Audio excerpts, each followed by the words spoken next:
March 2nd, 2026. Good evening, my late night listeners. This is Sunny from Night Muse Media. Well, folks, the countdown has begun for the blue moon rising this coming early morn. It sounds, looks, and is dramatic. It is shadow and sunlight creating beautiful geometry together. And every time it occurs, the question returns with it: does a bleeding moon affect us? Does it change behavior, increase birth, stir unrest? And here's the dark note: do humans use it as a mechanism to create fear and control? Let's jump right in, shall we? So, a blood moon is a total lunar eclipse. It's when the Earth moves between the sun and the moon, and sunlight bends through our atmosphere that scatters the blue light and leaves the red behind. The moon isn't bleeding, but the term is an epic visual, eh?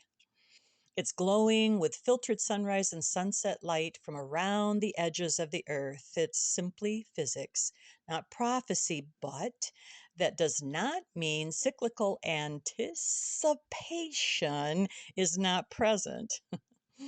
Full moons were named for seasonal markers. Eclipses were named for their appearance, and cultures layered their stories onto interruptions.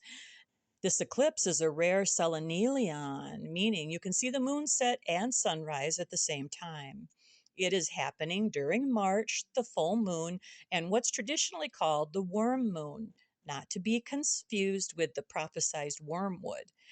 This is not ominous, this is agricultural. It's named for thawing ground and earthworms wiggling their way back up.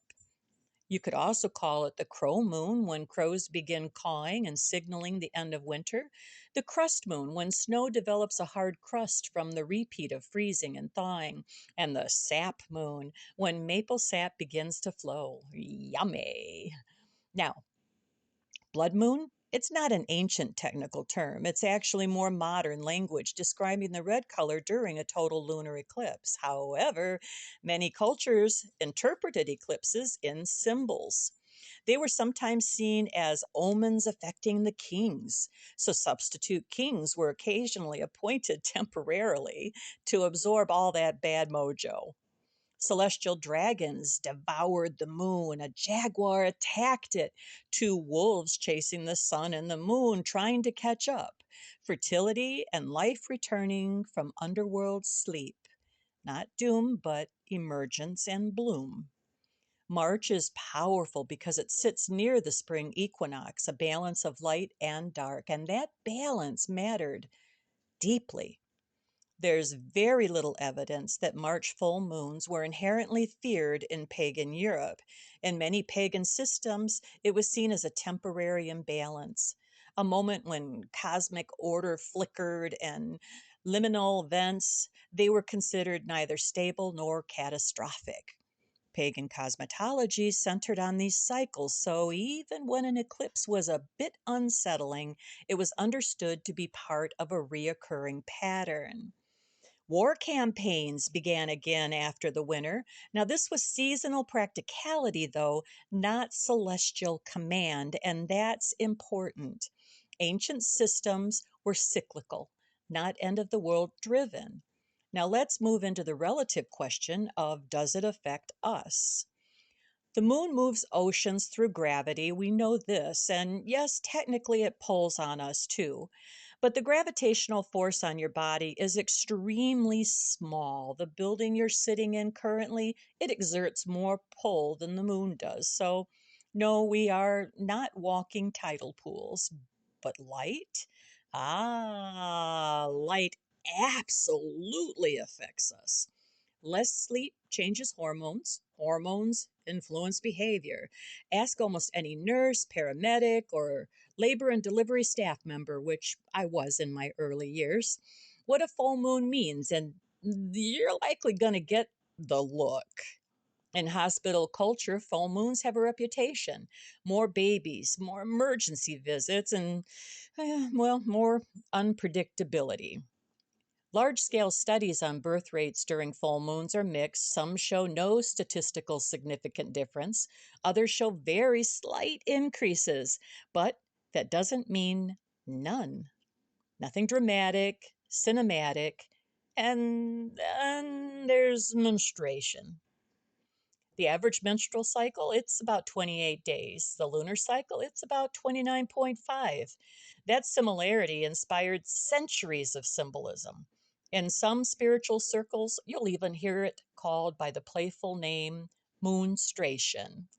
Yes, that is a word. Light influences melatonin. Melatonin interacts with reproductive hormones. In pre electric environments, lunar light likely had much more influence than it does today. And here's what is true. Before artificial lighting, a full moon meant brighter nights, more activity, more movement, more social interaction, hunting, partying, less sleep. Sleep affects hormones. Hormones affect labor, timing, fatigue affects behavior. So, while the moon may not be triggering events in some mystical sense, human biology is incredibly sensitive to light and rhythm. And when millions of people share the same environmental cues, even a subtle one, patterns can emerge. Not magic nor madness, but biology responding to cycles it evolved within. The word lunatic comes from the Latin word luna, meaning moon. In medieval Europe, English law used the term lunatic to describe someone believed to have intermittent insanity linked to lunar cycles, which in a female case could have been that good old moonstration we talked about earlier. The idea was that mental disturbances waxed and waned with the moon, like the tides. Now, here's the important part. The belief persisted for centuries before modern psychiatry existed. When researchers began studying crime rates, psychiatric admissions, and emergency room visits in a very controlled way, most large scale studies found little consistent evidence that the full moon caused spikes in violence or psychiatric breakdown. But I think it remains a great excuse. What's fascinating is this. Even though the data doesn't strongly support a dramatic effect, the belief is incredible. It's persistent and it's strong. And belief can shape our health, behavior, and actions. Why? Because humans are patterned seeking creatures. If a chaotic night happens under a full moon, it's going to stick in your memory. If nothing unusual happens, you're going to forget about it. That's called confirmation bias. And maybe that's the deeper lesson of an eclipse. Light and shadow often and do coexist. Sometimes what looks like opposition is simply perspective. Change your view, analyze the data, review, be retrospective. Thank you for coming along. Set your coffee maker to percolate at 5 and grab a coat and enjoy the magnificence of the creation we reside in.